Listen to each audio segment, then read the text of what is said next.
tolonglah berhenti menjadi pendusta. Ketua Polis Pulau Pinang, Datuk Muhammad Suhaili Muhammad Zain menasihati orang ramai supaya berhenti menyebarkan video yang menyentuh sensitiviti agama dan perkauman serta boleh menimbulkan perpecahan dalam kalangan masyarakat. Beliau memberi amaran sedemikian susulan rakaman video tular yang memaparkan sekumpulan orang berarak sambil bermain alat muzik dan mengibarkan kononnya bendera komunis. Menurut Muhammad Suhaili, siasatan mendapati paparan yang dimuat naik di aplikasi TikTok itu adalah video lama yang ditular semula. Jelasnya rakaman lama tersebut dipercayai berlaku di Jalan Raja Uda Butterworth pada Disember 2019.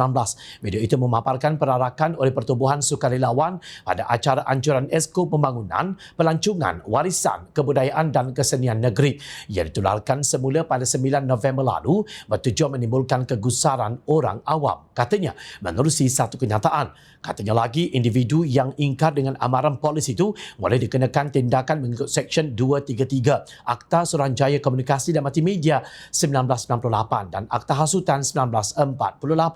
Sementara itu, Presiden PAS Tan Sri Abdul Hadi Awang dalam satu kenyataan media menyeru semua pihak menghormati keputusan pengundi yang telah menunaikan tanggungjawab untuk memilih kerajaan pada pilihan raya umum ke-15 yang berlangsung secara harmoni. Menurut beliau, Malaysia kini sedang melalui fasa penting pembentukan kerajaan melalui proses demokrasi berparlimen dan raja berperlembagaan. Justru PAS menyeru semua pihak untuk menjunjung keluhuran perlembagaan, menghormati keutuhan undang-undang dan memelihara ketenteraman awam serta menghalang sebarang bentuk provokasi yang boleh menggugat keharmonian dalam negara.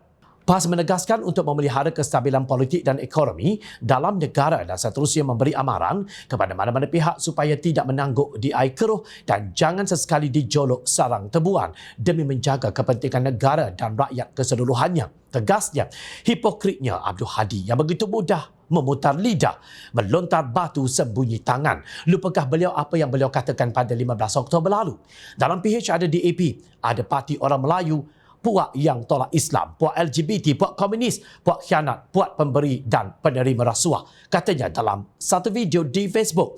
Itu hanya sepotong ayat daripada puluhan jika tidak ratusan tulisan ucapan beliau yang berbau hasutan dan kebencian kaum. Justru siapakah yang menangguk di air keruh dengan mencanang cerita karut tentang Pakatan Harapan yang tidak disertakan dengan bukti? Siapakah yang menjadi sumber provokasi yang kini menggugat keselamatan negara? Pengerusi Biro Undang-Undang Kanun Amanah Dr. Zulkarnain Lokman memberi amaran bahawa pihaknya akan menggerakkan satu laporan polis terhadap mereka yang memuat naik hantaran berbau perkauman yang bersifat menghasut dan resis di media sosial.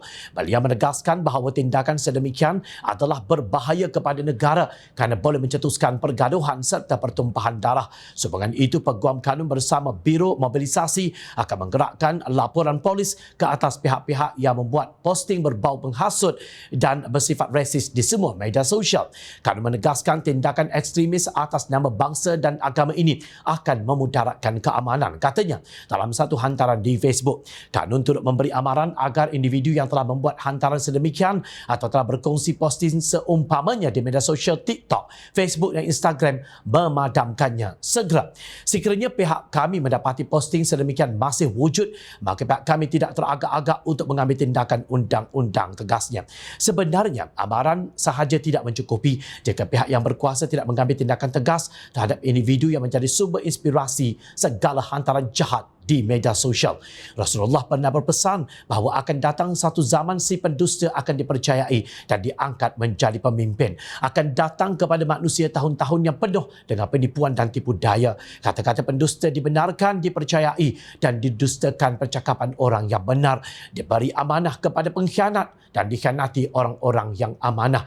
Kemudian akan berkata-katalah golongan Ar-Rabidah. Baginda SAW ditanya, siapakah golongan Ar-Rabidah? Maka Rasulullah menjawab, orang yang bodoh lagi fasik berbicara mengurus berkaitan perkara umum yang besar.